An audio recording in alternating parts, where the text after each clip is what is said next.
from ScreenJunkies Studios in the heart of Los Angeles, this is ScreenJunkies Movie Fights. Now your host, Andy Signore. Hello everybody, welcome to another edition of Movie Fights. It's St. Paddy's Day and it's March Mania continuing here on Movie Fights, and we have some great competitors. I know I say it every time, but we have three people here I'm very excited about. Two of which, no offense Brett, but two of which, these two flew in just for today because they've never, to do this, to this battle, so it's going to be very exciting. Let's introduce them all right away.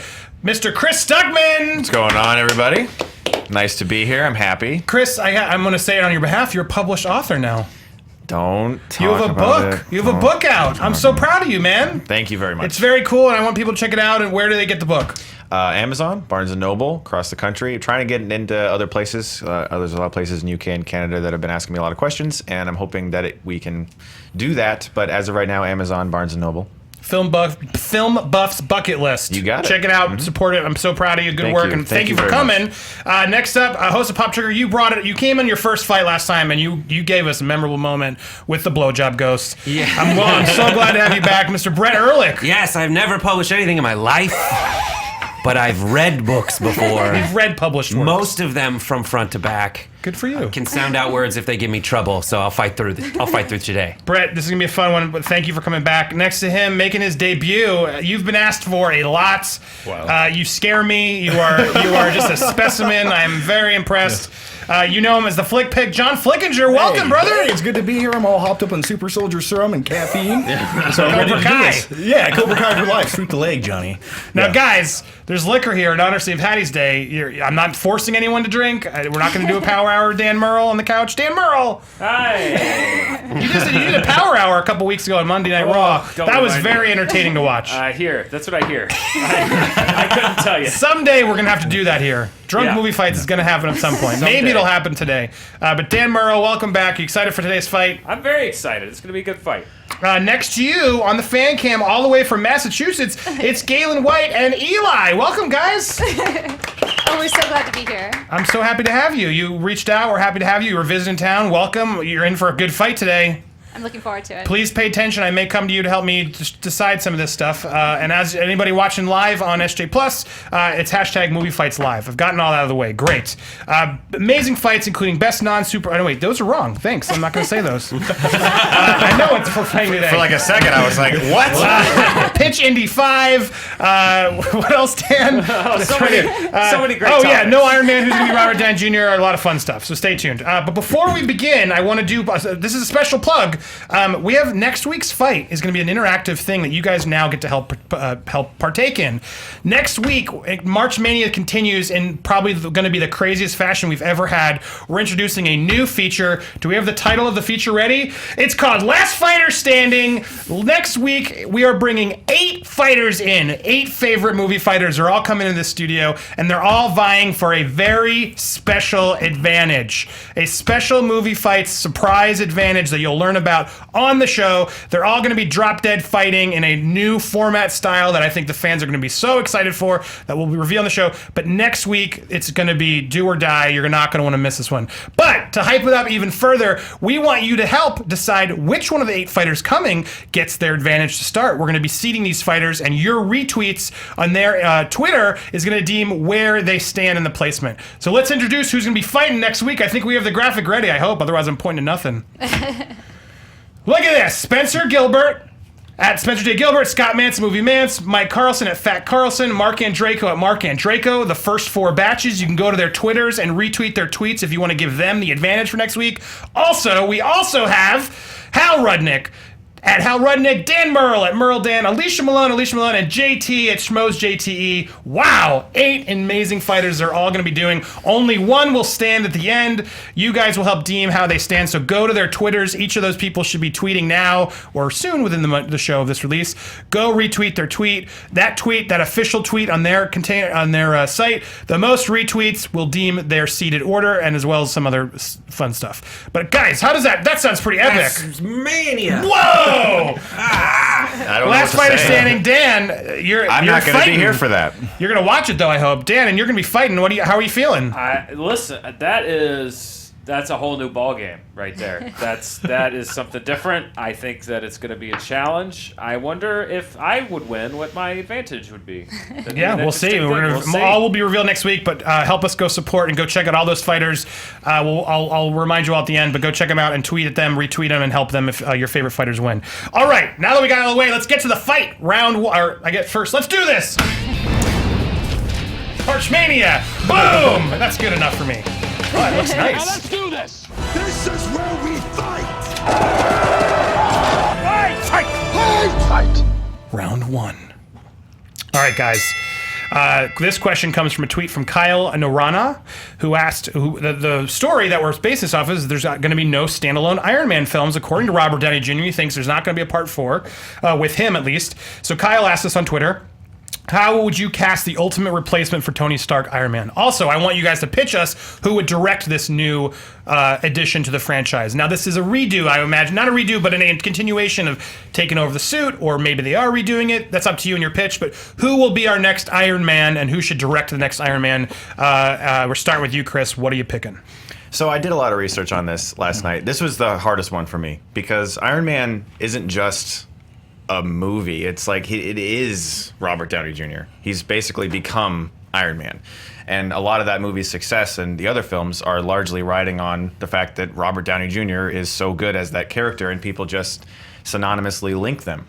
So this was, for me, by far the hardest one. And I thought a lot about it, and I looked at some other people's opinions, and there were some really good ones, but none of them really synced in with me because a lot of them felt like the obvious choices. And so I thought for a while, and I thought of one that at first I was like, no, I could never see him as Iron Man.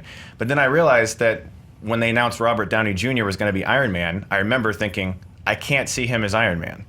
But he shocked us all, and that's why my pick is Jason Bateman. Ooh.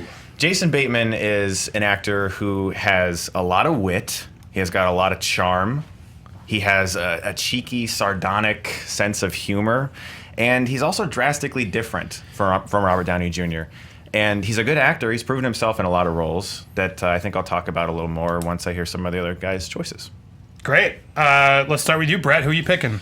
Oh, did you pick a director? Oh, yes. I'm sorry. Edgar Wright. He was going to direct Ant-Man, and it didn't work out. His vision, Marvel kind of said, hey, your vision isn't right, and which was kind of horrible for him because he had been planning that for a really long time, many years, in fact.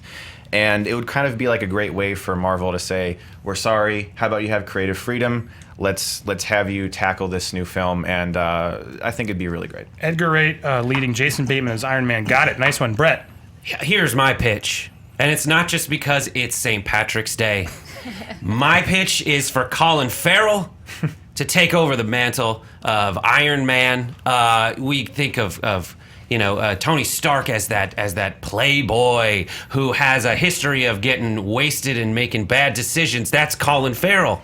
But also he has that wit to him. And I think this is one of the people who, if he's in the hands of the right director who knows how to handle him, then he can bring us some of the best cinema that we've seen in a long time. And that's why I think a Farrell-McDonough pairing would be fantastic. He directed In Bruges and Seven Psychopaths. So one of the keys to success of having a director, we had Jon Favreau directing Iron Man, was because he handled that fast-talking seat of his pants, Vince Vaughn, in Swingers, and they were a good pair, and he knew how to bring that, and then he took it up to the next level. We have a director in McDonough who was able to handle and bring us the best of Colin Farrell, highlighting him where his strengths are. And when you hear Colin Farrell in the role of Iron Man, we heard some people over there going, "Oh, that's the right answer." And so I just ask you to go with your heart and let that happen for the next Iron Man. All right, John, you're up next. Who's your Iron Man? Okay, so if Marvel's replacing Robert Downey Jr., who's very charismatic, charming, it's almost, you can't replace him. So if they're going to do so, they need to go a new direction. So right now they're light, they're a little bit fluffy. They need to go dark and gritty. And the guy I'm going to go with for the new Tony Stark is Keanu Reeves. Now hear me out. You need a charismatic actor. director. And Keanu Reeves has a very charismatic personality. He stands out. And also, judging by his past movie, John Wick, he played an action star, a badass. So I can buy into that. And there was a little bit of depth there, a little bit of a dramatic touch. So he can do that. So with my new movie, in this, we catch up with Tony Stark. He's already been Iron Man for years. But we finally get into that Iron Man where he's depressed, he's an alcoholic. They really dive into that. That's a big element of my movie. And I think that dark, gritty aspect of that will really play off well. And also as the director, I want Chad Stahelski, who also directed John Wick. And with Marvel, they like new directors. They like up-and-coming directors. And this guy proved himself by directing John Wick. It had every element you need in an action comic book superhero movie. It had the drama, it had the action. I just think it would be a phenomenal movie, and it'd really stand out apart from the previous Iron Man movies and separate itself. Great, I like all three. Let's fight. Well, I think both your choices are kind of cool. I don't want to be the guy who's like, yeah, everyone's friends. But I mean, I like both of them. I personally would be really interested in seeing both of those choices. But my problems with them is that I just can't see the man who directed Seven Psychopaths and In Bruges taking on a big budget action film. It seems like his films are always very small and a little bit more independent, and he likes the more strange, artsy type films. And I'm not sure if his vision would really work for that. As Colin Farrell goes, you're right. He does seem like the guy who'd get drunk, because he is that guy who, you know, you're going to see him partying. He's got all the tats and everything, and that's why I don't really like the choice, because he is the obvious choice. I like the idea that Robert Downey Jr. was so good because he was not the obvious choice at the time. He went through a lot of issues with things. He was more known for things like Chaplin and smaller films like Kiss Kiss Bang Bang, and a lot of people were confused by his choice at first, and I like that. For John, I like Keanu Reeves a lot, but the thing that I despite loving Keanu Reeves and wanting to like just hug him and touch him, he is horrible at humor. He is like terrible at humor in movies. The humor that comes from his performances are generally because it was unintentional. When it comes to a joke and selling a joke, Keanu Reeves has a bit of a tough time with that, and I'm not sure if it would work for Downey. For Bateman though, and I'll shut up quickly. For Bateman though, I think he also is a really good filmmaker. He made the movie Bad Words, and he understands the movie making process. And in The Gift last year, I thought he was excellent, like really genuinely great in that movie. And I think also in Zootopia, he played like that Sly Fox character, and he just had this great charm to him that really sold that wit that Tony Stark has. And I can't believe I never really saw it before, but as soon as I thought of Jason Bateman as Iron Man, I actually was like, I kind of want to see that. Yeah, but he's not going to beat anyone up. Jason Bateman's not going to beat anyone up. I see Jason Bateman, I see a TV guy, I see him as a great voice of the Fox and Zootopia, but he's a voice. I now have to look at Jason Bateman's sweet face when he's trying to, you know, turn people into rubble, and I just don't see that. I think if he gets to share the penthouse with, instead of Jarvis, Lucille Bluth, then that's great. I think I would watch that movie. And you're right, you should go with your instincts. When you first thought of Jason Bateman and said that's not a good idea, yes, you're right. And then speaking of right, Edgar Wright. That was a terrible failure in his ability to relate to the people at Marvel, and the reason giving Edgar Wright creative freedom, you just can't. Marvel is such a giant moving apparatus, and the folks in charge, Joe Quesada, all those folks get together, and I have to plot everything out to the tiniest fragment, and that's the thing that Edgar Wright has proven that he can't do. And then in terms of whether my director, who directed in Bruges and Seven Psychopaths, can take it to the next level, you kind of disprove that point with the director of Swingers being able to execute on Iron Man. Well, he also had other big budget films before that, like Zathura, and he had gone to that he had definitely been pushed towards the idea of doing CG movies. So he was given a big budget movie and he was able to make it work. And right, I think that still can happen with the McDonough director. Hasn't, though. But he can. All and his films and have been Marvel's like, all about up-and-coming directors. Absolutely. And also, I agree that Keanu Reeves is great. I would love to take it phenomenal. dark. But for another reason, you can't reboot these franchises because it's all one universe. You have to, according to the rules of Marvel, you have to reboot the whole universe in order to reboot part of it. I feel like we're getting to that part where they're going to reboot it. It's a couple years away, but it's going to happen. It needs to happen for a fresh take, or else it's going to get stale. As far as Jason Bateman, just look at a picture of that guy. you cannot see him kicking anyone's ass. He would never be a Tony Stark. He will be Tony Stark's driver. I disagree. He'll be a driver. I've never seen Robert. sidekick. Listen, seriously though, what movie leading up to Iron Man did Robert Downey Jr. ever do anything like that? But Robert Downey Never. Jr. was... He was always like Dynamic, the Oscar. captivating personality. He Better was than the that. Oscar-winning Chaplin guy who He was the starred real in life. movies He like was that. the real Colin life Tony Farrell Stark. type. He was the real life Tony Stark. He had a drug addiction. Well, let's talk about he had, Colin He Farrell. had a dark downside of his life. He went to jail. Let's he talk came about out of Colin that. Farrell. Colin Farrell played Bullseye in Daredevil. He's had the opportunity to play a Marvel character before, and it sucked. And it's not just because the movie Daredevil sucked. He was atrocious as Bullseye. And I just don't want to give him the chance to portray another superhero, and I'm not seeing it happening either. Personally, I think the reason Marvel has made choices, like, for instance, Paul Rudd as Ant-Man.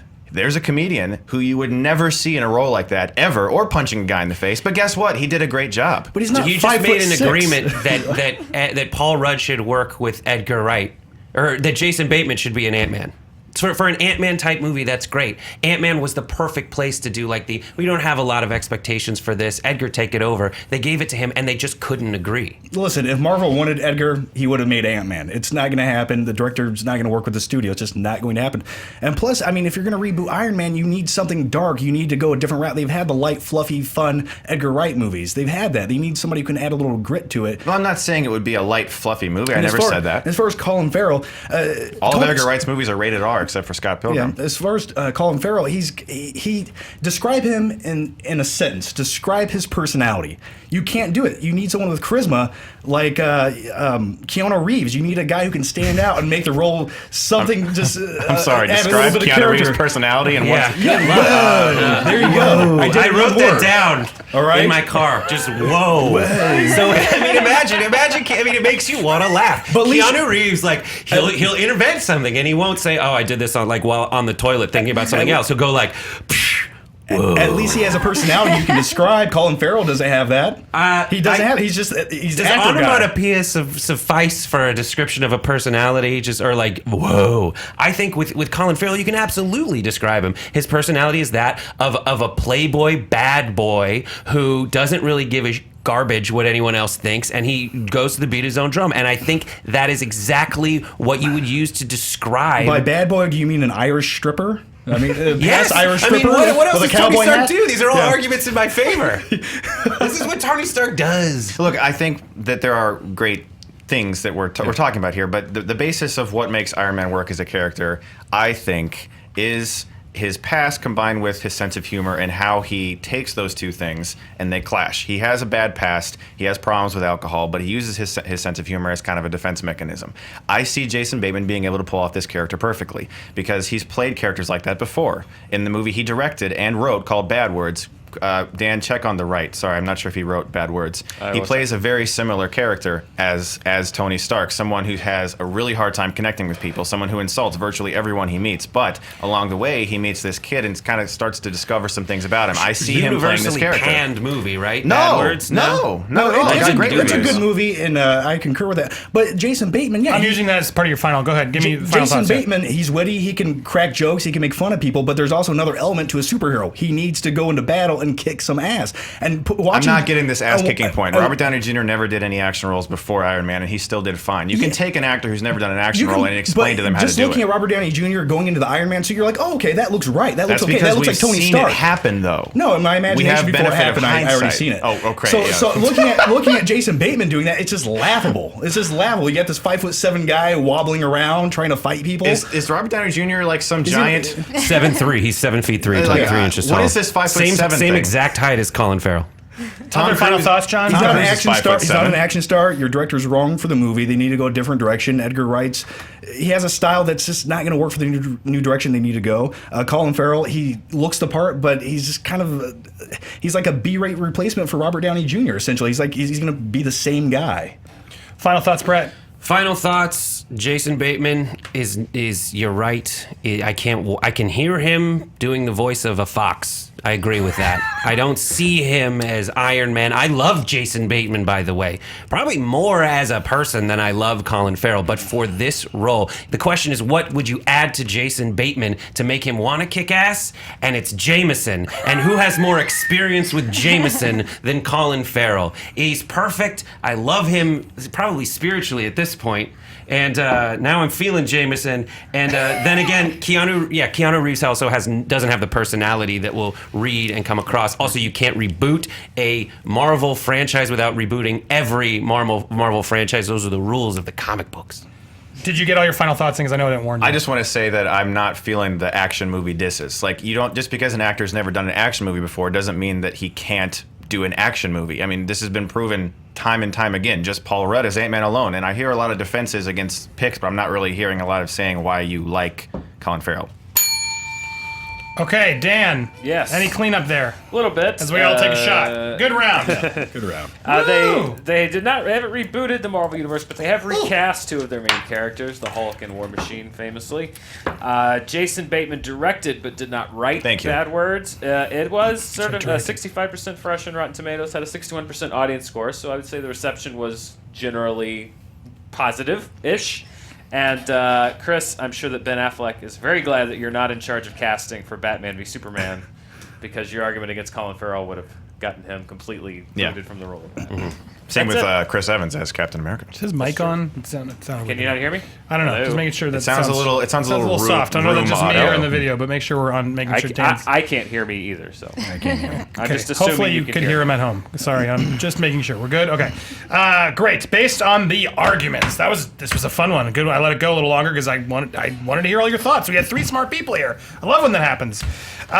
Here's where it stood. I think they both sort of took you out with Keanu. Was where it just the whoa and the lack of humor. I think they both, from just a top line of the view, that was the hardest one for me to sell. So I know good effort though, but I couldn't see just Keanu in that. It came down to Jason Bateman and Colin Farrell, which I think you both actually had really valid points to each other. I think he did say why he liked Colin Farrell is born for the part. He's got the look, the history, the alcohol, the look. He's played varied roles. I do actually see what you're saying with Jason Bateman. It has nothing to do with the action. I think he has the tone. You're right. Where it came down to me was the directors.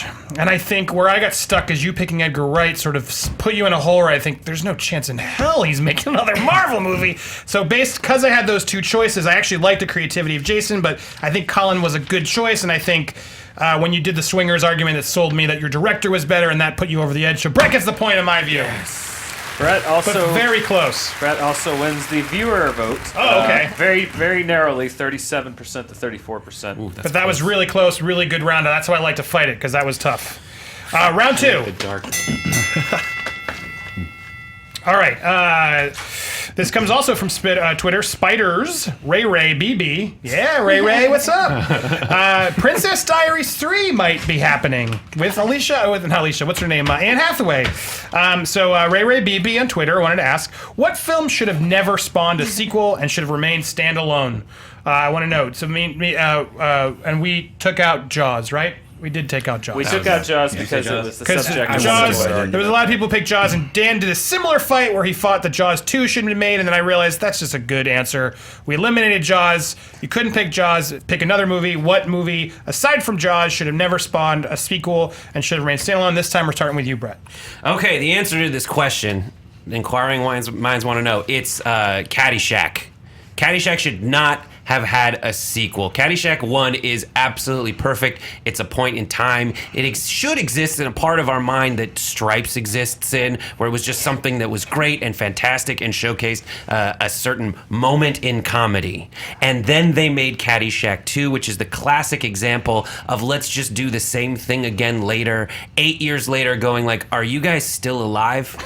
All right, let's try to get everyone back. And then they failed to get everyone back. And the people they replaced them with were not fresh looks at the old thing. It was just doing it more and worse. So Caddyshack enables the idea of a decade later to rehash the old jokes in a bad way while being lazy and money grubbing. And then the other one is, just it's all right. Nobody worry about it.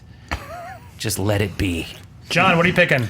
I'm going to go with The Matrix, a movie that defined the late 1990s. It revolutionized a lot of different filmmaking styles like bullet time.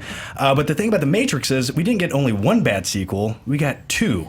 And people actually were looking forward to these things, but they both failed miserably. They were convoluted messes filled with expositional dialogue about mumbo jumbo who no one cared about. It just ended up with robots flying through a hole and alien or people shooting at them. They were both terrible, and they were complete letdowns from the original by far. I mean, the tone was lost, the excitement was gone. And by the way, we're keeping up with the theme of Keanu Reeves for every answer. I'll be impressed if you keep that going. If you can connect Keanu to all your answers moving forward, that would be amazing. Chris. One world, Keanu. One of my favorite 90s action movies was called Speed. And Speed is a film that I don't think needed a sequel. And one of the reasons is because the film itself was a contained action film. A very good contained action film. Don't go over 50 miles an hour or the bus is going to explode. End of story. The bus explodes, it's over. There's no reason to continue, and they did, and they made Speed 2 Cruise Control, starring Sandra Bullock again and the B-rate replacement Jason Patrick, who looked very similar to Keanu Reeves. You could see people like in a studio going, "Let's find the next Keanu Reeves." But it was a different guy, right? It was Jason Patrick. No, but I mean, it was a different character. He wasn't playing. But it was very clear that somebody was looking to basically recreate that character on paper. Who's the next Keanu, right? The movie was awful. It took place on a boat. This movie that first started on a bus. I get it, because of Cruise Control. Yeah, Cruise Control. But listen, this movie took place on a bus. It was barreling through a city. This was so incredible and awesome, and all of a sudden we're on a boat surrounded by water with nothing to look at except Willem Dafoe's insanity and placing bombs around the boat. It was terrible. It wasn't a world that needed revisiting. All right, guys, which one's worse? Yes. I want to thank you for bringing up Speed 2 Cruise Control. Don't tell me you like it. Because I hear Speed 2 on a cruise, and then, I got it. The idea for the name is Cruise Control. Done. Hilariously bad. Jason Patrick deadpanning, a crappy replacement for Keanu Reeves. Hilarious. This movie is the classic, it's so terrible, it's amazing. All of us are happy to talk about it and how bad it is. It absolutely is. Speed 2, the pun, Cruise Control. It's almost like that, whatever it was, Jaws 3, Human Zero. Jaws 3D? Jaws 3, Human Zero, which was written to be like an airplane version of Jaws, where it's like a fake sequel that's so bad that it's campy and ridiculous. And so that's why Speed 2 needed to be made, because I think on St. Patrick's Day, everyone should get drunk and watch Speed 2 Cruise Control. And then Matrix 2, the question isn't what sequels were bad. It's what movies shouldn't have been given sequels. And the truth about the Matrix movies is it should have been given sequels, just not those sequels. See, I agree with that last point in particular, basically because the question, like you said, is what movies deserved sequels. Here's the deal. There's nothing to do with Speed anymore. The bus blows up. It's done. There's no more story. Similar to Jaws, we kind of went through this initially. The shark blows up. There's no more story, but they kept doing it because money, dollar signs. With Caddyshack, there are characters that are worth revisiting. There's funny, likable characters that if the sequel... See, we have the benefit of hindsight now. We can look back and say Caddyshack 2 was terrible. Matrix Reloaded and Revolutions was disappointing. Speed 2 is disappointing. But just imagine we were in the year that movie came out. People may have wanted to see more of the Caddyshack characters in a good way. Maybe there could have been a sequel. With The Matrix, I agree, there should have been a sequel to that. Keanu Reeves flies up into the air and you're like, what? And then it ends. That deserved a better sequel. Speed has nothing. Keanu Reeves and Sandra Bullock kiss, and it ends. There's nothing else to do. The terrorist is gone. The story's done. They just wanted more money. I disagree. Sometimes when a movie has depth and it leaves you off on a high point, it's best to leave it there. And then when you add sequels to it, it just really ruins everything that came before it. With Speed 2 Cruise Control, I love Sandra Bullock. I wanted to see where her life goes, especially her dating life, her relationships. You mean whether relationships beginning upon intense circumstances ever work? Absolutely, and they never do. But as far as her future boyfriend, girlfriend who happened to be the same exact job title as the previous one. She just, I guess, on Tinder they had that option, SWAT officer who's good at terrorist attacks. But Speed 2 is a mindless, dumb action movie where there was no real anticipation for it. So going into it, there was nothing to lose. You got to see a boat cruising through the water. See, I disagree. Willem Dafoe putting leeches on his body, which was something to lose. Memorizing to say the least. And then it goes through a dock and hundreds of people die. It was a $30 million scene. It was a spectacle. And as far as Caddyshack the movie 2, is a movie. That's what you're saying, basically. I said it was a spectacle. You got immersed into it. There's a giant boat. Just look how pretty that is. Oh, yeah. And then you have Caddyshack 2. It's the 1980s. Stupid slapstick comedies. We want more of those. That's what people wanted. They wanted to leave their life and just watch things happen, unfold, and just have fun with things. I mean, look at all the great comedies that came out in the 1980s. Caddyshack 2 was absolutely necessary. I wanted to see what else happened on that golf course. Here's the thing. It has characters that merit revisiting. But those characters aren't in the second one. That's what I'm saying. You have the benefit of hindsight. They shouldn't have made Caddyshack 2 that way. But they could have made it correct. But it just wasn't there. They didn't need a sequel. And I think the fact that those people who were in it looked at it and said no. Agreed. Like let's look at the folks who were in it. The Dan Aykroyd coming in to replace Bill Murray, who like had that gunga galunga. Rodney Dangerfield, and then we go and we get Jackie Mason making a putt golf course. Dan Aykroyd's if you're going to go comedic actor though. He's a great replacement. All right, here's right. This is because you're all giving great points. I want to wrap this up. But say one thing real quick. That's what I'm getting. But where I want to hear is. We're getting to it. Why did your film franchise not need to be continued? Why should it have ended where it ended? It is not about which movie's the worst sequels. Which movie series would have been better if it just ended where it ended? Let's make sure we hear that in the last point. Versus the other two. Both of your films, particularly The Matrix, have more things that could happen. Your film has great characters. That's the best part of a movie is the characters. If the characters are great and you love them, you want to see more. It doesn't matter what the story is. If the characters are great and you love them, you want to see more. Caddyshack has great, hilarious characters. The Matrix has great characters, spectacle. There was so much more world that... pulled a Dan Murrell there. Spectacle. There was so much more of a world that could have been set up with The Matrix the way it ended. Speed ends. Dennis Hopper's gone. The bus is gone. There's no more story. And the characters weren't like these amazing, like Neo or Bill Murray. It was just Keanu Reeves on a bus, and the movie ended. There was no need for a sequel. There was a need for the sequel because I got to watch Speed 2 Cruise Control, and I was very happy to do so. As far as answering the question, which is why does my film need a sequel? Not need a sequel. It's because at the end of it, I mean, what's going to happen next at the end of Caddyshack? Are we going? I mean, at everyone goes on to wildly different points in their lives. That's the whole idea of the show. These people shouldn't be together. And at the end, this is one small victory for the pauper caddy who lives in a room with a billion people in one room with a billion people against the high society. And going on, what are we going to realize is that they didn't win. Really? Yes. Okay. Jam that down my throat again. Instead, they went off and made like a giant putt course. And Jonathan Silverman, thank you. With The Matrix, sometimes having questions at the end... Everyone's been drinking. Sometimes having questions at the end of a film is always a good thing. You don't always need to answer everything. And when Neo flies off into the sky at the end of the movie, leave it there. Leave the suspense. We don't know every single thing about The Matrix, and that's great because it's still a mystery and a suspense. When you go into the sequels, they answer everything, but they overdo it, and they explain it for 45 minutes at a time, and it kind of just ruins the mystery that the first film developed. So leaving it off on a high point was the way to go. All right, Dan. Yes, just a couple of things. Chevy Chase did actually return for an appearance in Caddyshack 2. He was the only original cast member to come back for that movie. I was looking at some of the choices here, and interestingly, out of 66 reviews, Speed 2 has 2 positive ones.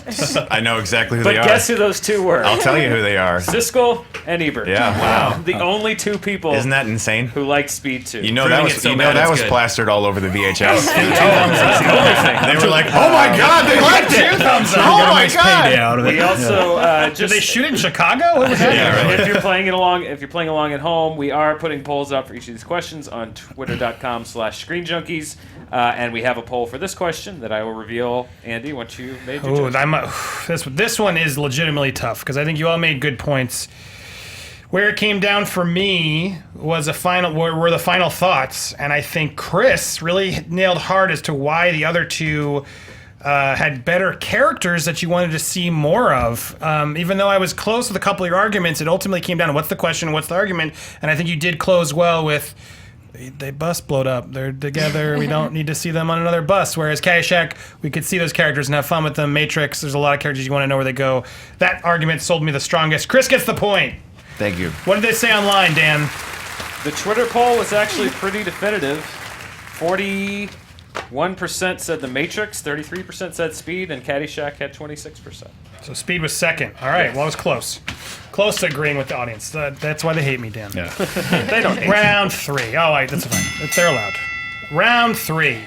Steve for the Road on Twitter asked us this question, and this is a big one. Indiana Jones 5 is happening with Harrison Ford and Steven Spielberg.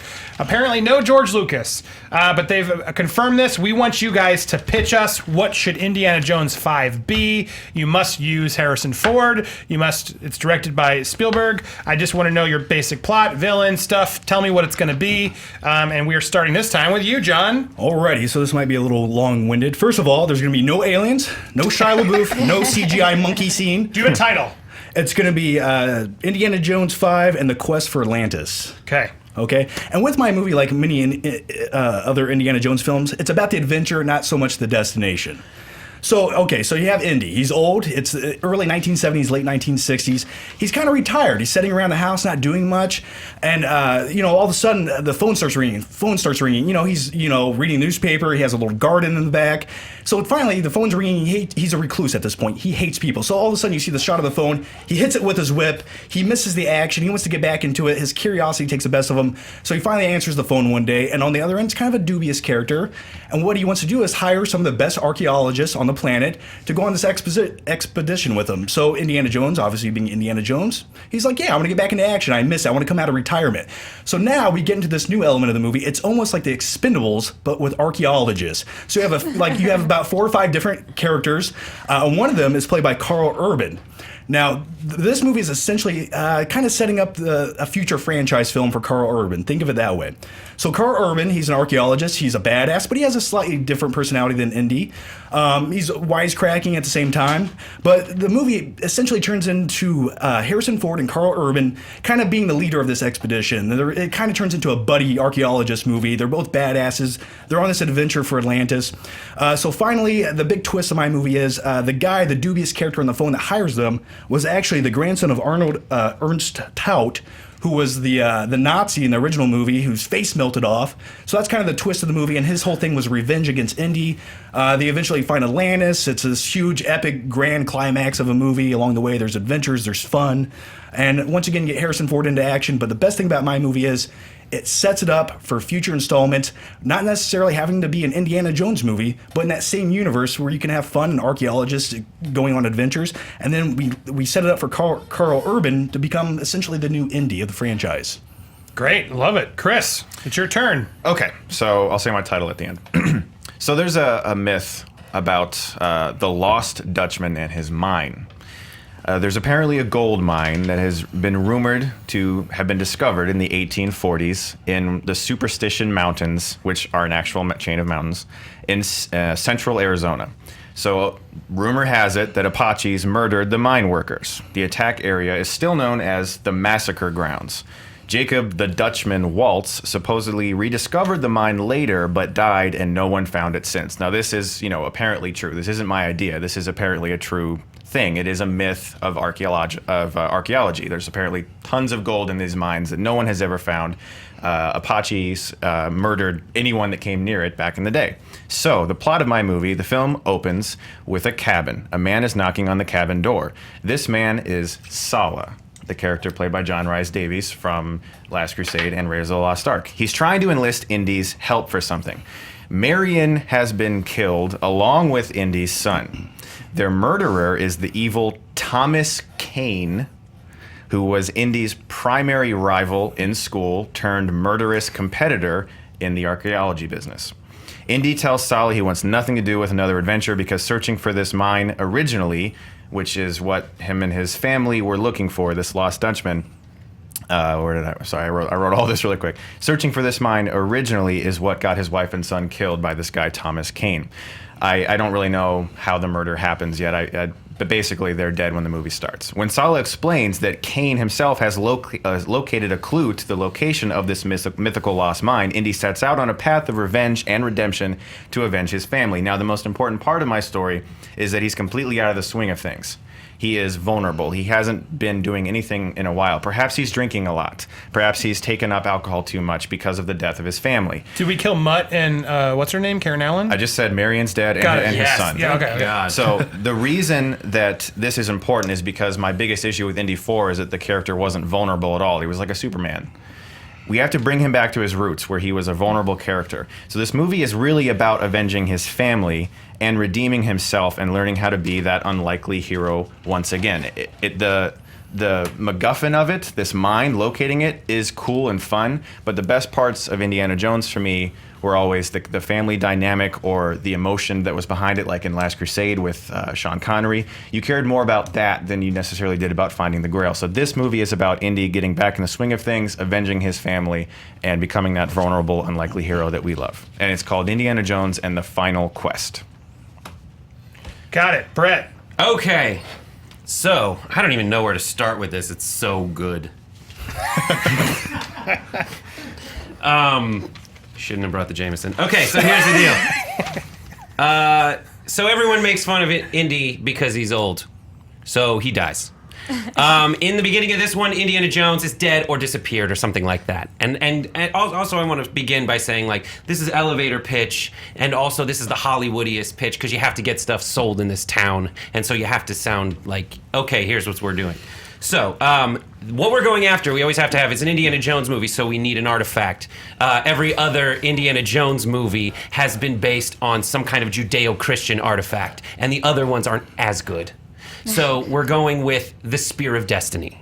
The Spear of Destiny was used to stab Jesus Christ on the cross, and those who possess it can conquer the world. There is an actual legend that this is the spear that Hitler used to conquer Western Europe and trying to go over and conquer the world. So already we're locked into the Nazi American Indiana Jones problem. The thing is, Hitler had it and he used it and he won. So this is a time when the Nazis beat Indiana Jones back in the day. So this movie takes place, since Indiana Jones is older, exactly as far past the release of the first movie. So basically, like, Raiders of the Lost Ark was 45 years took place 45 years before the movie was released. This movie takes place 45 years before today in 1971 in Italy. So the story was after Hitler conquered the world with the Spear of Destiny, and then he lost control of it, and the Nazis hid it somewhere in Europe. So now Indiana Jones has been trying to find it for his legacy after the fall of Hitler. He's been trying to find it, and he gets in some real trouble, and he dies. And now it is up to, much like the arc of how the first Raiders of the Lost Ark was, Indy picking up where his mentor Abner left off. Now Indy's daughter Dakota Jones. Dakota, Indiana, has to team up with someone, and has to team up with the TA that had Indiana Jones as his mentor. and that's Chris Pratt, because everyone wants Chris Pratt to be Indiana Jones. And they have to go all around Europe trying to track down the Spear of Destiny so they can get it before the Soviets get it, because now we're moving on in 1971. We're in the midst of the Cold War. And so we are back to what Indiana Jones is all about, while not having the embarrassing action sequences that we had in Crystal Skull, where we're pretending that Harrison Ford is 45 again. We're moving on to the next world. See, I don't think that... Well, sorry, before we go, I want to make sure we have these. So we have Indiana Jones, The Spear of Destiny, Quest for Atlantis, and the final quest for Twitter poll, because I want to see where the audience, which ticket are you going to buy? Chris is The Final Quest, Brett's The Spear of Destiny, or John's The Quest for Atlantis. Go ahead, Chris. See, you said we're back to what Indiana Jones is all about, but Indiana Jones isn't in your movie. Good luck getting that pitched in Hollywood, by the way. Without Indy, you're not going to get an Indiana Jones movie made. It opens with him dead, and Chris Pratt's like, hey! And then a girl comes in and says, hey! And then there's a movie, apparently, that's Indiana Jones. But this is Hollywood today, and so there has to be a strong female lead. Yours doesn't have that. And not to mention, Chris Pratt is the over-obvious choice. He's already played Indiana Jones in a movie called Guardians of the Galaxy. Yeah. He's already done it. It's done. They're not going to hire him once again to play the exact same role. Chris Pratt is allowed to do that. There's no that's not my biggest issue. He's allowed to do it. But in your movie, Indiana Jones is dead. I mean, yeah. All right. Good. I like this brainstorm. Yeah. So we're back to the point where he's been kidnapped, and now instead of Abner, we're on the Sean Connery thing. No, I'm malleable. This is how you get a script sold in Hollywood. Okay, so I get it. We're in Hollywood. Okay, but great movies aren't always made just because Hollywood. It's like making the Titanic without the Titanic in 1971 when this movie is set. Okay. Indiana Jones isn't in your movie. Anyway, my biggest issue with John's is that your film does not acknowledge the fourth film, which I understand is a bad movie. But where's the wife and kid? It does acknowledge it. You didn't say that, though. I didn't go into depth because it wasn't necessary to the essential plot of the movie. I think it isn't necessary because at the end of the last one, he got married. Where's your annoying little son and your wife? Hey, they're at home and he's in college. It's that easy. Yeah, I agree with that. Mutt got his life together. He's no longer a greaser or a monkey. Well, you didn't say that, and now you're saying it, which is great. I'm glad you can just keep adding plot points. Well, the argument's not over, Chris. No, I'm just saying. And my question to you, Chris, is this an Indiana Jones movie because everyone in his family's dead, or is it a Batman movie about revenge? No, it's an Indiana Jones movie. The difference. It's an Indiana Jones movie because the best part of Indiana Jones is friggin' Indiana Jones. And I hated how in 4 he basically, there isn't a single point in that movie where he was getting his ass kicked. He was on top of things all the time. The best part of the Indiana Jones movie is that the hero himself is a vulnerable character. He gets his ass handed to him all the time, and throughout Kingdom of the Crystal Skull, there's never that moment because they keep pushing him aside and letting him do everything like a superhero. Let me finish really quick. Like a superhero. In this movie, we have a guy who hasn't been Indiana Jones technically for a while. He hasn't taken on his alias. He's lost his family. He's in a dark place. This is what Indy 4 should have been, Frank Darabont's original script, opened in a similar way, that he was like in a bar and he got into a bar fight because he was in a bad spot in his life, and that's what most people should have wanted. But George Lucas is like, no, aliens. No, we need CG. So, well, we both agree. Indy should be old and vulnerable in the beginning of the movie and refine his claim to glory, and that's, I think we're both agreeing there. Except your plot's very convoluted. It starts off very dark, and it kind of I don't think it's convoluted. It sets the Dutch oven or whatever, Lost I Dutchman, love the Dutch oven. And he discovers it. Nope. Buy that movie. We just sold that movie. Trash the movie. It's called The Dutch Oven. You can't set it up for that kind of headline. Look, it's a real. I described the real thing just so you knew what the real myth was. Yeah. It's not a fake myth I made up. It's a real myth of a real mine with gold. The tone was very. Go ahead, John. The tone is very dark, very somber. And when I get into an Indiana Jones movie, sure, a little bit of that along the way, but it should be fun and adventurous. Let's relive the fun. And it's about his whole family's dead in the beginning of the movie. It is. I just want to cry. I don't want to go on an adventure. Hold on. Let him go ahead. I want to stay at home in the fetal position and think about my life and drink the rest of this. There's more right here. Come on. And with your movie, it's like Indiana Jones meets the Passion of the Christ, except we don't even get Indiana Jones in the movie. So what you're saying is that Indiana Jones should just be awesome from the beginning and have no character depth. I didn't say that. I said he should be old and vulnerable in the beginning of the movie. That's exactly what I said. But both your movies, there's no grandiose climax. There's no big location. We're finding a little spear in yours. There is a big location in mine. There's a little spear in yours. I get to go to Atlantis. In 1971. We're excited about the location. Haven't you heard of Nazi gold? There's a whole thing full of Nazi gold. Can I and it's just actually read- under Mount Etna, which was erupting in 1971.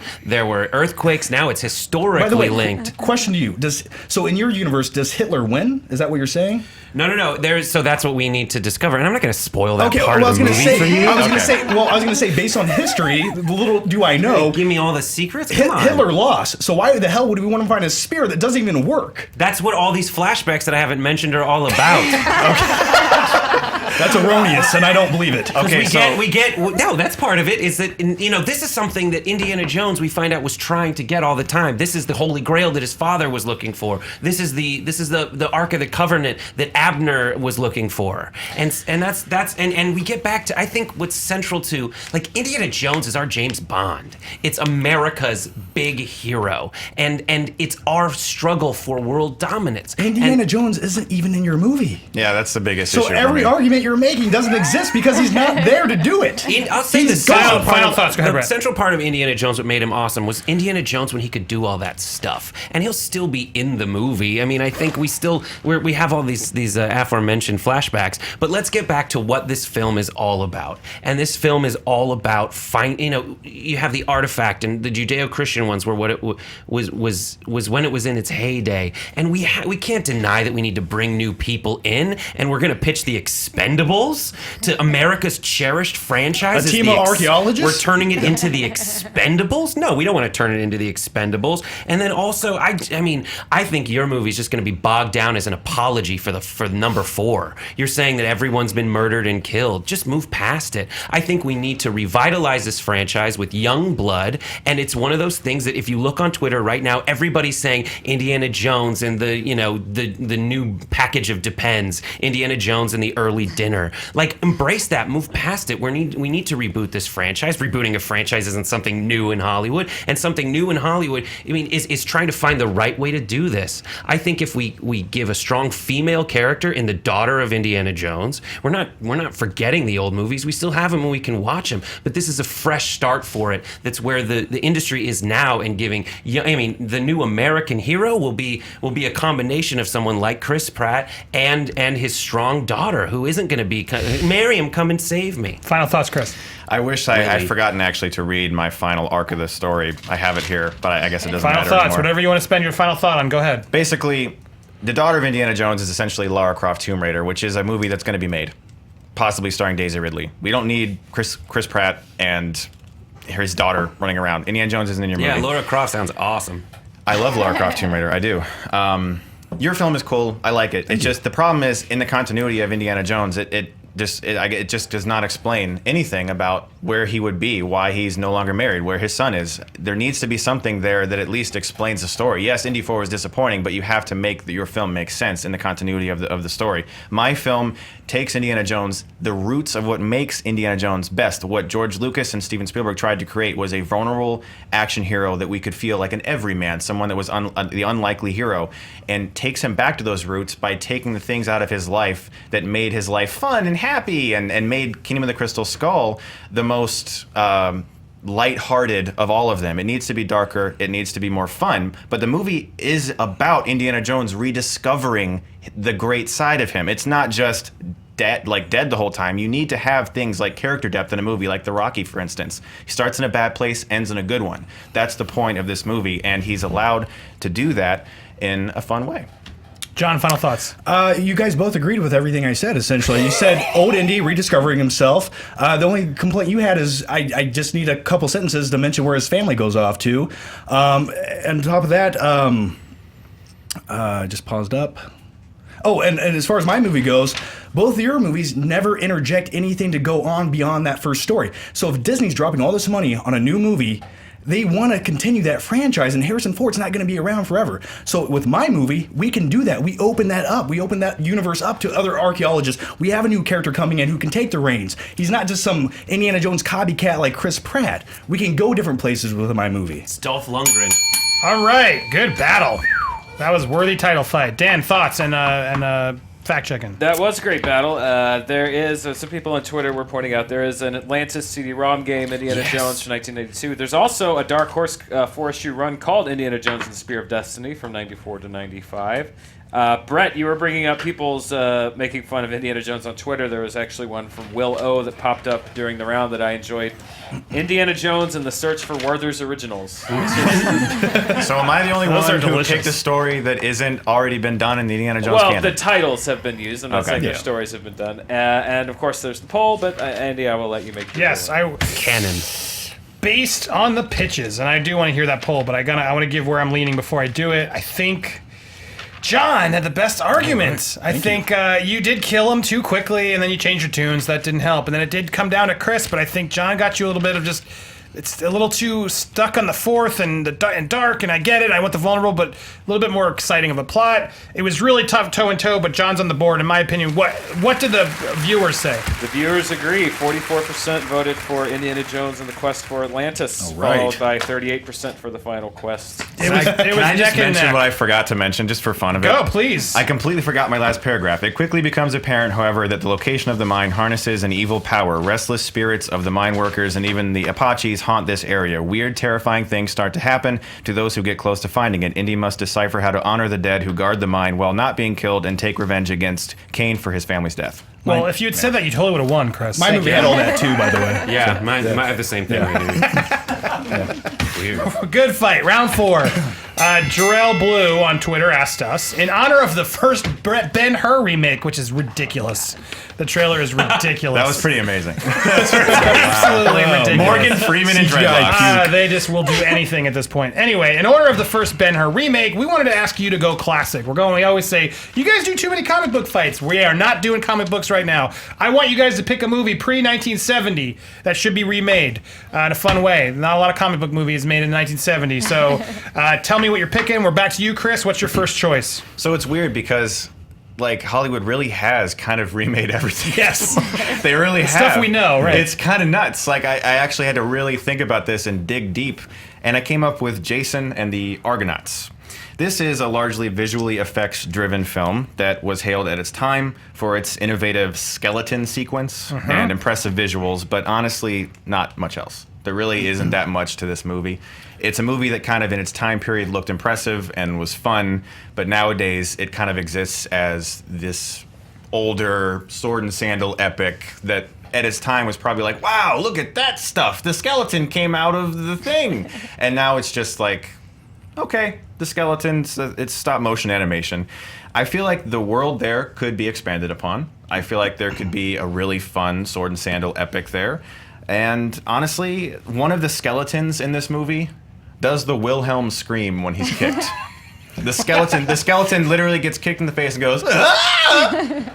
And I was just like, okay, this could go places. there's options here. Great, Brett. What's your pick? My pick is Rashomon Kurosawa, and the reason that remakes are so stupid, and I think if you ask anyone, they'd say remakes are dumb. So what are we going to retell the same story? What I like about Rashomon, for those who don't know, it is a story told over from different people's perspectives, and as you watch it, you come to realize, I mean, it's an art piece. It's what is true. I mean, and it opens up the opportunity for a director to come in and a screenwriter to come in and tell the story their way. And so I think that Chris Nolan would do a great job. I'm still open to who could be the director, but when I say Chris Nolan, it makes me the most excited because Rashomon is more of a sandbox that when you remake it, everyone in the film community jumps on. It's like, I know it. I'm really excited to see how this works. If we give it to the right filmmaker, that filmmaker can make it something really awesome. And it gives us the opportunity to have. For those who are not familiar, give me the quick. So Rashomon's about a murder, and then they go and they talk to people, and as the film progresses, you get the the testimony of each character, and as they rehash it, it's acted out by the same actors, but in different ways according to which character's perspective it's told from. This is a film that I think is the perfect film to remake because it's not just like, and we'll get into the reasons why the other ones don't fit into this kind of reason to remake a movie, but this is This is a great director, a great filmmaker that had so much influence. It's a foreign film, so you aren't going to compare it to the original in the same way. And it's a sandbox for the right writer-director to do some really compelling, creative storytelling with. And I think the same way Memento was in. Chris, what was your director? I was just going to say Wolfgang Petersen. He made Troy, Air Force One, Poseidon, The Boat. In the Line of Fire? Mm-hmm. John, what's your pick? Okay, I kind of surprised myself with my own pick. I went with a romance/comedy/drama, and it's The Graduate, a movie that came out in the late 1960s. I'm going to go with the director David O. Russell, based on his movies like Silver Linings Playbook, American Hustle. Both have romance, both have comedy, both have kind of an edginess to them. So in my movie, it's essentially this kid in college. He's coming to age. There's a lot of comedy interjected into the movie, and he falls in love with a MILF and her daughter. And that's a movie I think we can all resonate with. I know I can. But as far as that goes, I think that movie could use a really good updated setting. I think there's a lot of things you could throw into it, especially with modern day, topical romance stories and society and media. I just think it'd be a really fun film coming to age. And there's so much comedy to be done with this movie. You go back and watch the original, and there's a lot of jokes and things that they kind of miss out on. And if you added kind of just a more raunchy touch to that, which David O. Russell can do, especially with the human element, the drama, and the emotion. And I imagine someone like the older MILF being like Charlize Theron and the daughter being Teresa Palmer. They both look very similar. I think that'd be a great dynamic duo between all three characters. Wait, who was your guy? The main guy? Yeah. He's yet to be cast. Oh, okay. Yeah. I thought I heard you say I like the I flexibility. was thinking Joseph Gordon-Levitt. Okay. Yeah. Guys, what do you like? What do you don't like? Jason and the Argonauts, I want to see that scene again. We can remake that scene. I don't know. It's just comes back to like I want to see it. If you want to see a remake of Jason and the Argonauts, you're going to get the same feeling that you got when you watch Clash of the Titans. They did it. We got a lot of sword and sandal getting done. The reason that we're talking about this being ridiculous is because Ben-Hur was so ridiculous. We're oversaturated with that. We just got what was the Moses thing, which is just this very strange. We're too much garbage. And the Wilhelm scream is we should remake this because they use a sound effect you can find in a bunch of other movies. No, I'm just saying the original is so... when you watch it today, it simply doesn't hold up, is what I'm saying, because of things like that. Because it is a movie that largely is referred to because of its innovative special effects work, but you could do so much more with it. Your film, Akira Kurosawa, is one of the greatest directors ever. Yeah. It'd be kind of horrible to even touch that movie. Your film is also a classic. But that's Let me just why. finish real quick. Your film's also a classic. The Graduate is a classic. It's highly respected, and it doesn't need tweaked. Same with Rashomon. There's nothing that needs improved upon or tweaked there. Jason and the Argonauts is a possibly entertaining popcorn movie that came out like in the 60s that has tons of possibilities. That at the time they were very limited effects-wise and budget-wise, and now we have the opportunity to make that more fun. I moved to strike Jason and the Argonauts on the grounds that you want to remake the myth of Jason and the Argonauts. You don't want to remake the movie. You just want to make a movie version of the myth that pays tribute adequately to the myth. And the original one didn't. It's just one scene. I'm not sure what you mean. Okay, so first of all, I got it. With Chris's movie, the thing that made that movie what it is was the practical effects. If you remake that movie, it's going to be a glossy donut of CGI saturated nothingness just blurring together on the screen. And as far as your director, Wolfgang Petersen, I like Troy. It's a little bit sappy. You sack of wine. You love Troy. It's a weird thing. I know you. I wear sandals around my house sometimes. I know you, John. But as far as Wolfgang Petersen goes, and his remakes, the Poseidon. Sure. Really, Poseidon wasn't We're going to mention great. that mediocre B-rate movie. Like, if that's what he's going to do with a remake, I don't want to see that go down. What's the last thing he made? The last, He's working on a foreign film right now. Okay. I I was gonna believe, Poseidon, I believe, is the last major. He hasn't done it in a while. Okay. He's Doesn't working mean on a he couldn't. film. And as far as George Miller has proved, you can come And out. as far as Rashomon goes, that movie, it tells the same story through various perspectives, but it's more of a concept, and it's a concept that we've seen 100 times done since then. So that's not really new or groundbreaking. We've had it in other movies like Vantage Point. They did the exact same thing. It could be interjected into any movie. It's just a concept. I keep coming back to the fact that both... And you have Nolan directing your movie? This is an example of what I like. What's so compelling about this, and why I think it's something that should be done, is you can inject like really good filmmakers. Does love into conquer all? in yours? I don't. Okay. It might. Is that what's going to... Okay, that's the Yeah, climax? but like Memento was an example of him using a storytelling device to tell a really awesome story. And that's exactly what your movie is. It's already been done. Memento did the exact same thing. It's a perspective film. Yeah, but where do you this guys is more- stand? Because where do you guys stand with Chris's accusation that your movies are too good to be remade?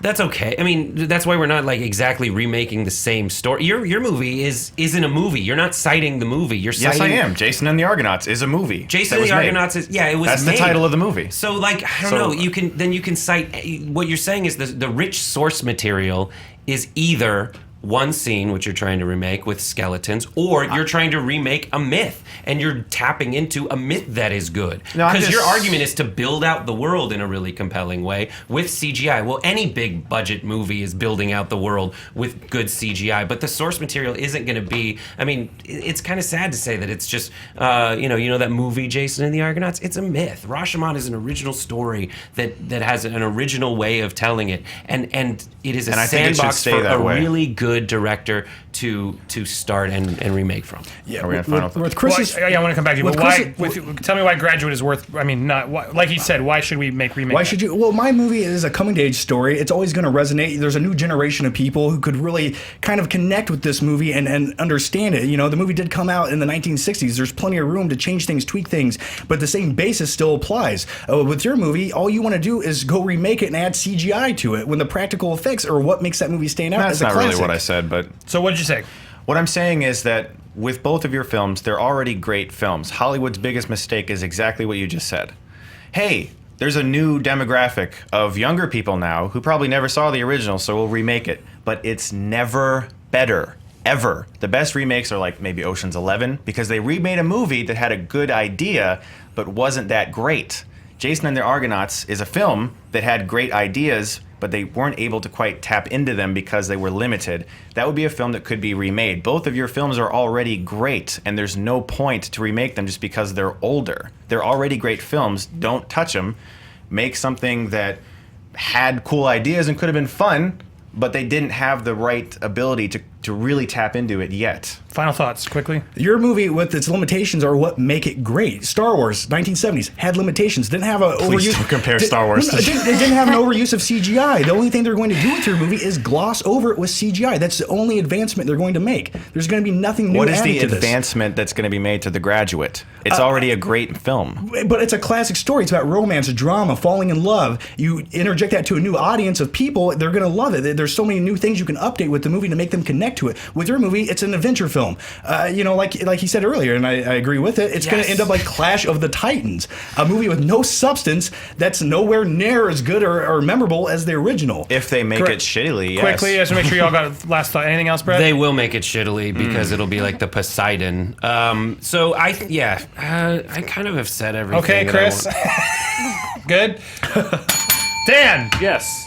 anything to add there? Well, while none of these have been remade officially on screen, or I'm sorry, remade directly on screen, they all have interesting versions of them. Jason the Argonauts was made as an NBC TV movie starring Jason London and Frank Langella in 2000. Wow.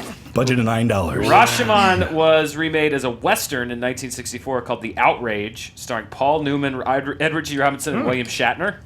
Whoa, I want to William watch that. Shatner. Yeah. Wow. And Paul Newman. Wow. Captain Kirk. And Did they also walk into a bar?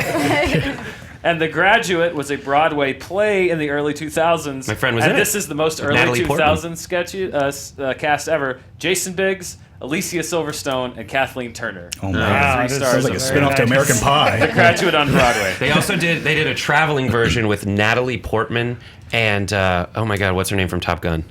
Kelly McGillis. Kelly McGillis. Ooh. Wow. All right. Anything else? And then, of course, the poll, but I will wait for your judgment. Galen, how's it going over there? It's a pretty fun round. Oh, yes. This is tough. All right. Based on the arguments, it really came down to the end for me. And then what was interesting is you pushed him in a way that I wanted you to push him.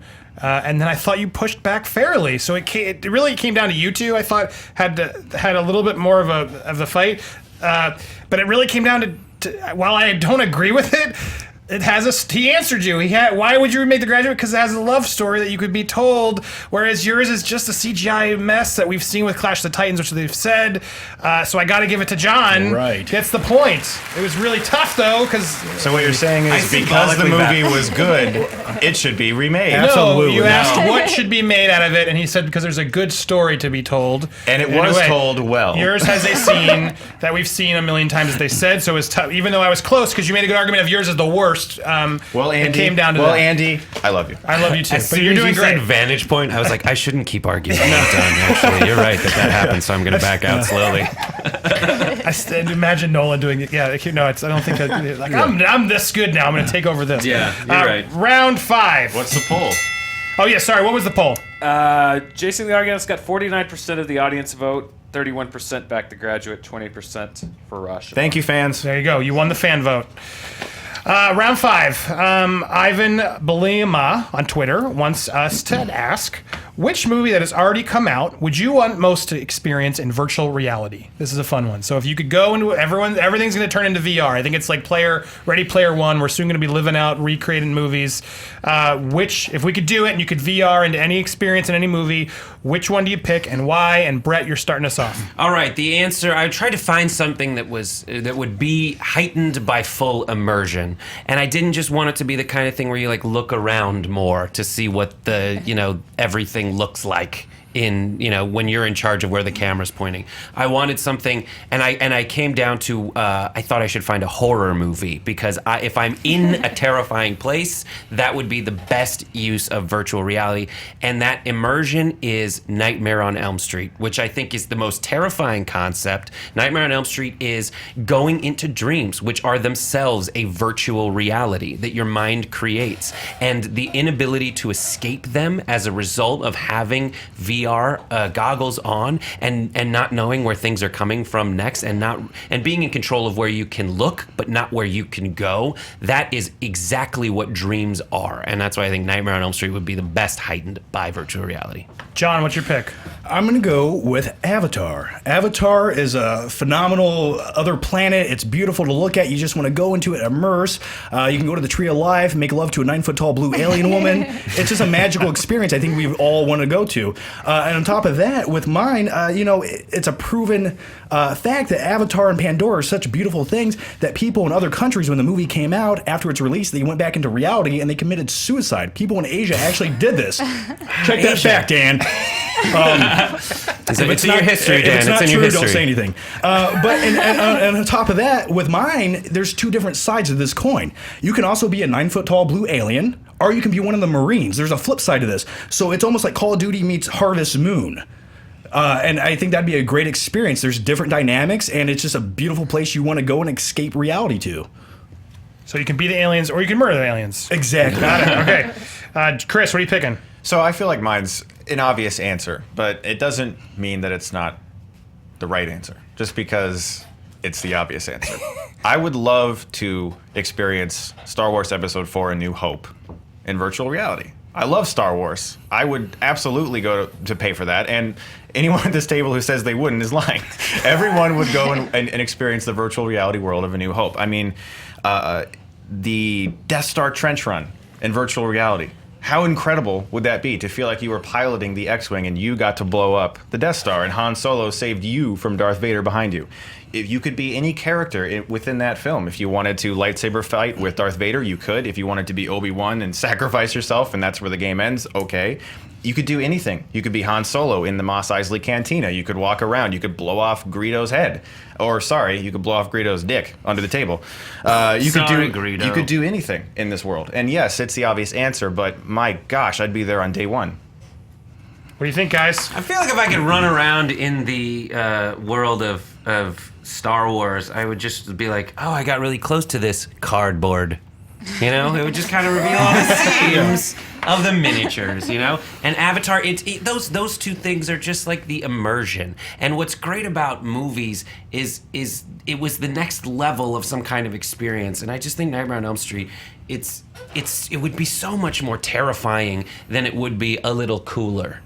You know, it getting you inside that. Like, I remember seeing Nightmare on Elm Street and being like, I was afraid to fall asleep, and that's the one thing I can't not do. And when you're in a dream, you want to wake up, and if you're in that virtual reality, that's the one thing you can't do voluntarily. Basically, it sounds like a really cool haunted house ride to me. Like a good horror movie. And look, I love haunted houses and I love horror movies, but I feel like it kind of already exists. I could have chosen like a haunted house movie. It's not a haunted house movie. This is a dream. And the fact that it's dreams are a virtual reality. If we're going to do this, let's do it right. Yours is a short-term gimmick, though. Nobody wants to be scared. They don't want to, hey, I had a bad day. Let's go get clawed in the back by a guy in a Christmas sweater. They don't want that. They're not going to want to go into a nightmare. Nightmares are the worst thing you can experience. They cause depression, anxiety. Nobody wants that. Then they wouldn't make horror movies. They wouldn't make horror movies if people didn't want that experience, and they do, and they love it. They love being scared. We don't need that in VR, though. Go watch the horror movie. There you go. You get the 2-hour experience. You don't need to go into it. This is a better way to the thing experience about horror Avatar movies, for me. Actually in it. I feel like you kind of shot yourself in the foot when you said that people in other countries loved the world so much that they killed themselves when they realized they couldn't actually be there. So I can imagine that if you were in Avatar, those people would probably have a tough time realizing that it was fake even then, especially with the VR world. It would be cool. It'd be cool to jump on top of the creature and fly around. I'm not saying it wouldn't. I'm actually defending you at this moment, and you're talking over me. You just said I shot myself in the foot. But I'm telling you, it'd be cool. It'd be cool to be in that world, but I would rather be in a world in which I care about the characters more, and also inhabiting characters I like. I really don't care about any of the human beings in Avatar at all, the movie. I don't care about any of them, especially Sam Worthington, the guy everyone says looks like me. But I actually want to be involved. Yeah. I want to be involved in the characters of Star Wars. I do, and I like the idea of being in that world because I love all those characters. Have you ever gotten the husband from Father of the Bride? And Chris, you left this skate. It's your girl's skate from Adventures in Babysitting. I get Adam Scott all the time. Father of the Bride. Yes, absolutely. Steve Martin. You're saying he looks like Steve Martin? Yeah, Steve Martin. The hair is the wrong color. But as far as yours goes, and shooting myself in the foot, my VR would save people's lives because it would. And that's the FDA approved it because here's the thing. When you're depressed, you're feeling down, you hate society. Mine's all about immersing yourself into a better environment. You go here for an hour a day, you feel better about everything. Anytime you're feeling down, you go right back into it. Yours, you want to kill yourself right after you leave it if you don't die in it itself. Your argument is that people don't like horror movies. No, they do, but they don't want to have nightmares and live in the actual reality. Then why did people like that movie? They want to look at the screen and be like, okay, I'm still okay. There's not a guy in here with a Christmas sweater with the chop go to movies to get away from reality. Thank you. This is a way to get deep into immersiveness, like I'm saying. Right, but you just want to be like, oh, what if I could look left in Pandora and right in Pandora? You could hold hands with an alien, jump around on trees, light up things. I mean, imagine. You could be a Marine. If you're feeling a little bit violent, you can be a Marine, pull out your machine gun, go into action and battle. With yours, Star Wars is That's not how the movie so why not made. Star Wars? Go ahead. Star Wars is a good movie, but space is cold and bleak, and once you're not floating in space. But listen, okay, say we're on the Millennium Falcon. After 10 minutes, you've explored it all. You're done. Okay, I'm on the Millennium Falcon. You'd be there on day Han one. Solo's kind of being a dick to me, and Chewbacca's over there not even paying attention. Well, if you set up the Star Wars VR world to make Han Solo hate you, well then yeah, that would suck. But that's not the point of the game. Do we smell Wookiee? That's my question. Can we smell? My whole Wookiee? thing, absolutely. My main point. We're not on final, are we? Yes, go ahead. My main thing is that I don't give a shit about any of the characters in Avatar. I don't want to go into this world and be like, wow, there's whatever his name is, Sam Worthington, nobody. Do you know? Looks kind of like you. Sigourney Kind of looks like I think you, it's so. Sully. Is it Sully? Sully. Jake Sully. Jake Sully. Yeah. Okay. Sully. So I don't Jake care Sully. about the characters. The world looks amazing, but beyond that, there's nothing there really for me to be like, oh wow, I love this. For your world, it'd be a cool haunted house game, but I feel like there just isn't much there besides being like, oh my god, Freddy might pop out. I don't feel like there's much really happening there. For mine, there's so many immersive scenes and set pieces and sequences that you could take part in, and characters that we all love, that we would love to feel like we are standing right next to these people. I don't feel that way with any of your movies. Go ahead, final thoughts, Brett. Both of yours is just watching it more. Because, like, the virtual reality wouldn't let you... I mean, that's impossible to let you have the lightsaber. Let's figure out what virtual reality is. And the virtual reality is to get you into it and look around. And so I feel like a horror movie would be best at accentuating that. All these promises of like I could be a Na'vi and all that stuff. Those are empty promises. It really is just looking around and sitting on the in the Millennium Falcon. But I get that feeling anyway. It's shot from first person, and yes, it would be fun. But in terms of what harnesses the possibilities of virtual reality more to give you the more immersive experience is not one of just looking around, but like getting inside the psychology of a nightmare and one that you cannot escape. And you're saying that people don't like horror movies, and I didn't say that. I did say that. But go ahead, John. They do like horror movies. Yeah, they love them, but they don't want to live in a nightmare and wake up sweating. With mine, you say there's no risk, no adventure, but in Pandora, there's danger around every turn. It's not just aliens walking around. I mean, there's danger. There's all these crazy animals and creatures. You can write dragons in my movie. You can actually escape in my movie and live in a fantasy. And I think if you're going to go into VR, that's the point of it. Get out of this realm of society and reality and go somewhere different. Dan, anything to add?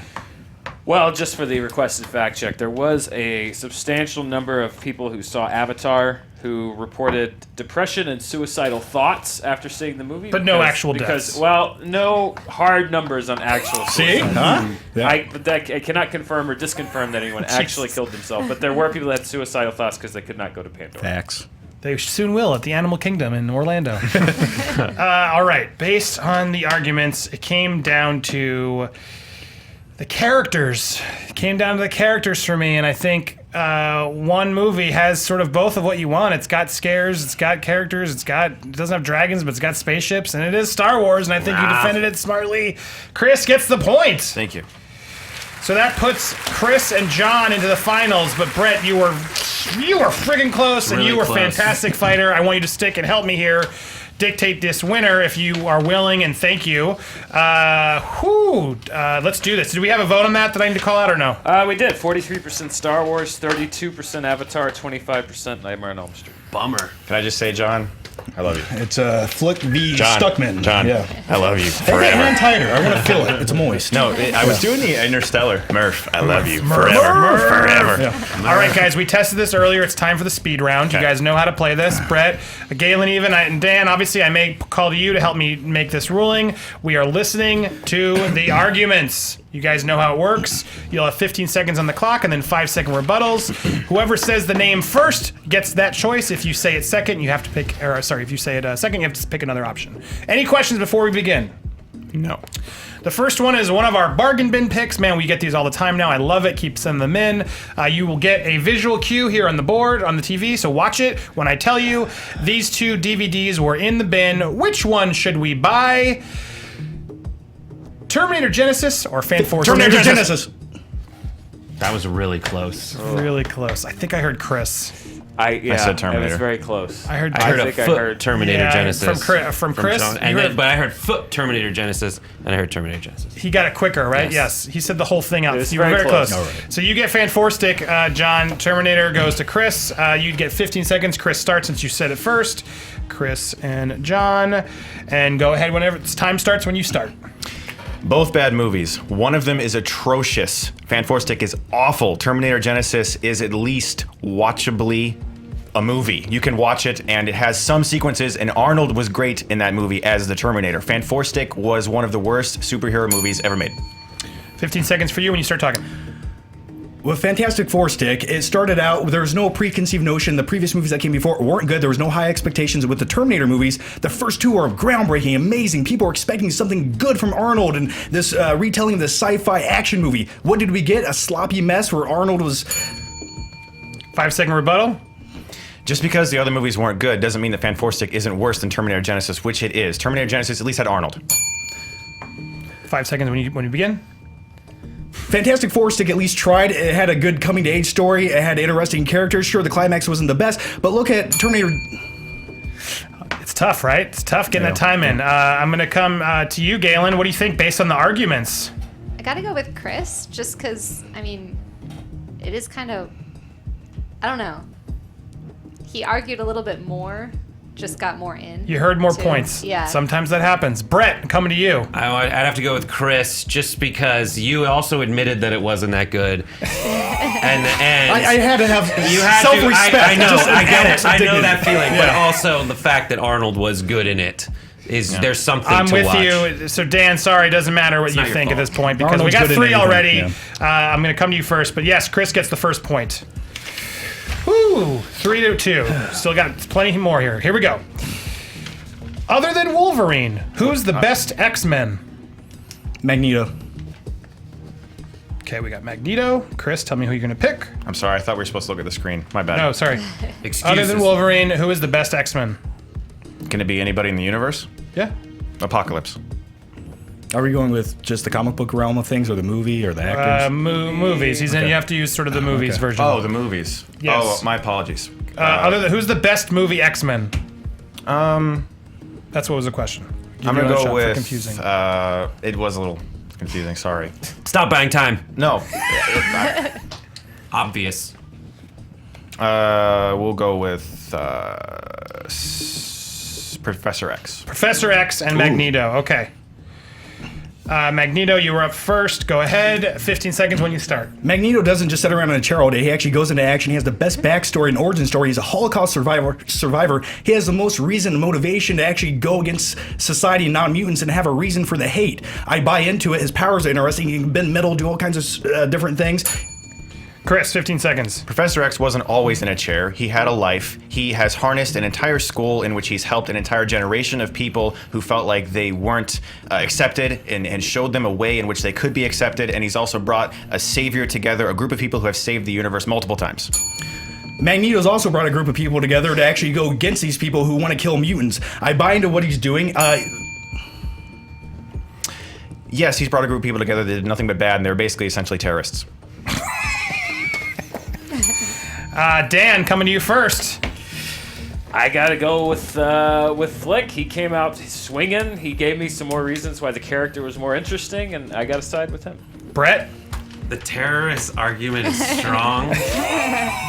So I have to come back around to like the interesting character is the flawed character with the interesting backstory. Galen, where were you standing?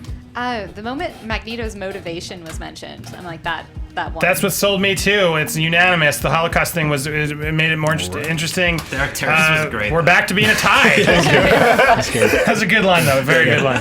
That's true. All right, here we go.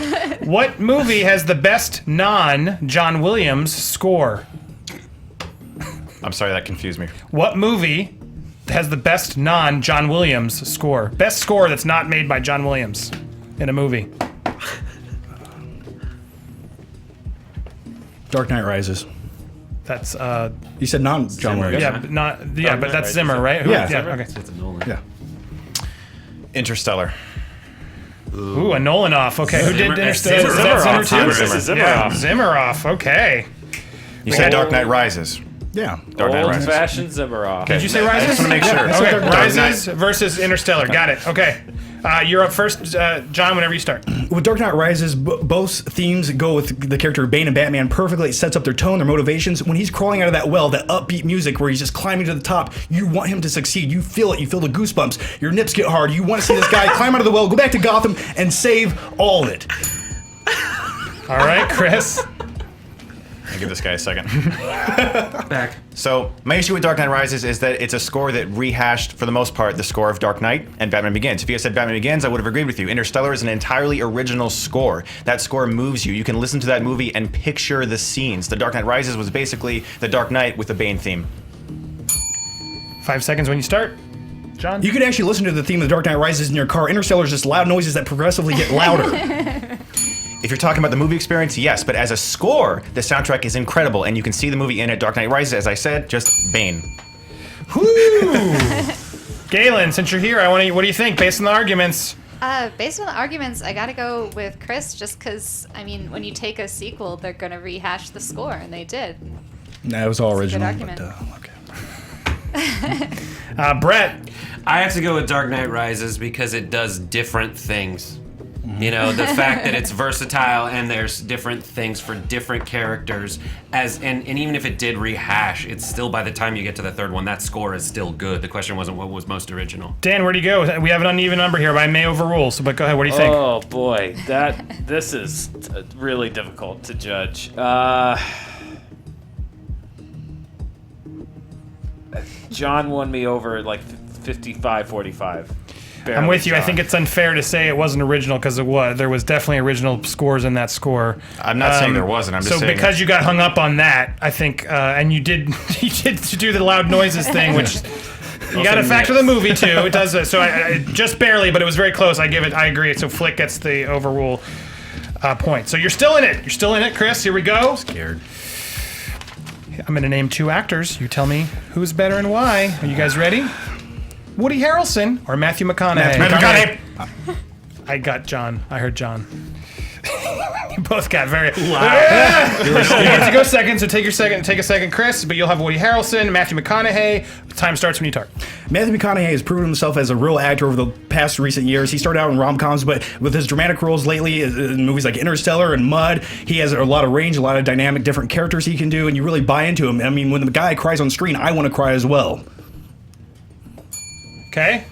Correct. Matthew McConaughey has done that in recent years, but he had some really shit movies at first. Woody Harrelson's had a great career from the start. Cheers, True Detective. Now he's doing so many versatile things. This is the definition of a character actor. Matthew McConaughey is a very good actor, but Woody Harrelson has had a consistently great career from the very beginning. 5 seconds. Matthew McConaughey's roles in recent years, such as Mud and his dynamic range, he overdoes Woody Harrelson. In recent years, yes, but at the beginning, no. Woody Harrelson all the way through, consistently awesome. Whoo! Brett. I'd have to go with Woody Harrelson. The consistency, he trumps it all. Wildcats. Galen. Same. It's pretty much the same reason. Dan. It was an uphill battle, but I gotta say the consistency argument swayed me as well. That's what I thought. It's unanimous. Chris gets the points. Didn't think that You was also stumbled a bit. You should have kept going. Got to spit the facts out. All right, are we back? We're back to the tie. This is for all the marbles. This is for all the marbles. All right. Think this one over or rush an answer out. You got to, whatever you stick at is what you got. I'm telling you, this is a tough one. This is a fun one. Here we go. Best Jean-Claude Van Damme movie. Expendables 2.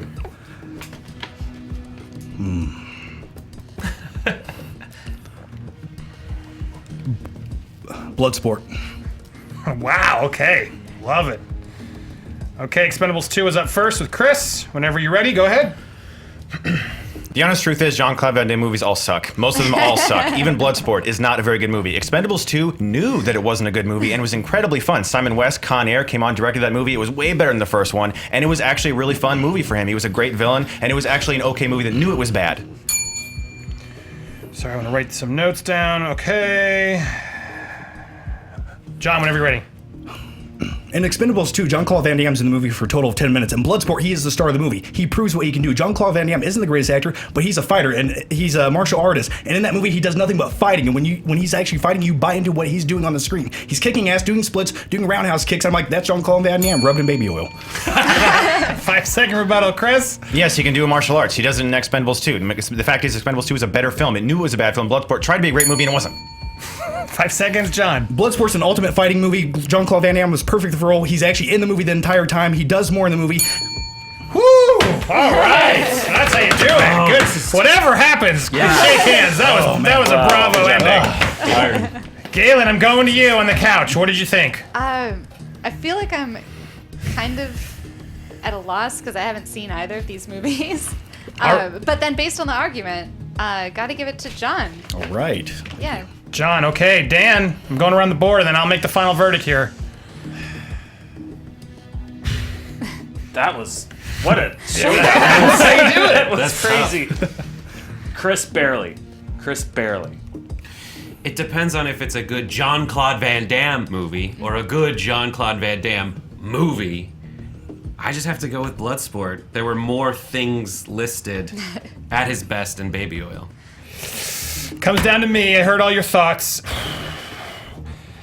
I think Chris picked the better movie but I think John did give us why it's the better Jean-Claude Van Damme movie. You said it. You gave me more of the fighting. I thought he had you, but you did. I was scared. I was on the And then ropes. when you spit it out, you came in at the end. I got to give it to John, but wow, that was really close. I think the baby oil won me over. Yeah. It was a funny ad, but it didn't sell me. It was everything before that. Good job, but buddy. That did Thanks, it. man. Wow. Good job. That was. You guys have to come back again and rematch this at some point. You guys were awesome. Brett, you were awesome as well. Thank you guys so much. I want to give you guys some plugs here. Chris Stuckmann at Chris Stuckmann on Twitter, and the Film Buffs Bucket List available on Amazon, elsewhere. Please pick it up. It's so good. I'm Thank you so very happy much. for you. Thank you. Congrats. Anything else you'd like to plug? Just my YouTube channel. My name, Chris Stuckmann, 2 N's. Go there, have fun. Do it. Do stuff that's fun. You say awesome stuff about movies, so check it out. Brett Erlich, where can people find you? At Brett Erlich on Twitter. What else can we see you on? YouTube.com/PopTrigger. You can watch us on. We do new videos every day, part of the Young Turks Network. And then you can also check out Sony.com/4K Creators and learn about cameras. Cool. And John Flickinger, you came, you won. Wow. Conquered. Yeah. At John Flickinger on Twitter, and tell us where they can find you on YouTube, everywhere else. Yeah, you can find me on Twitter at John Flickster, on YouTube, youtube.com/theflickpick. I like movies. I'm a movie enthusiast. Check me out, please. You guys are awesome, all three of you. It's Dan Murrell on the couch. Murrell Dan. Whew, that was a fun one. That was great. Perspirating. The end of that was a tense finish. That's March Mania at Murrell Dan on Twitter. Yep. And next week I will be here. That's right. Can we be the last fighter standing? Well, before I go there, Galen on the couch. Thank you, and Eli, thank you for coming. Did you have fun watching? Oh, yes. Thanks for having us, too. Thanks for chiming in. And I want to plug one more time, Last Fighter Standing. Can we throw those graphics up one last time so people can go vote who you want to give your advantage to? Next week's going to be insane.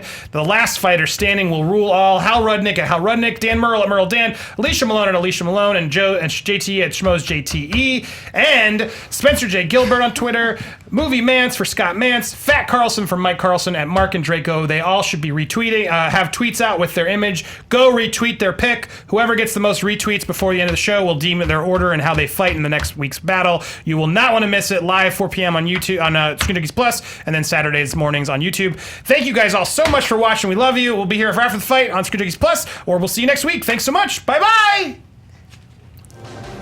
Every podcast we put on YouTube comes with this kick-ass graphic listing all the topics your favorite Screen Junkies podcasters are talking about. If you click the topics, you can skip around and choose your own podcast battle royale. Go ahead, try them all. If you haven't already, subscribe to Screen Junkies on YouTube to join us for future fights. Or if you prefer to listen on iTunes, click the logo to download an audio version.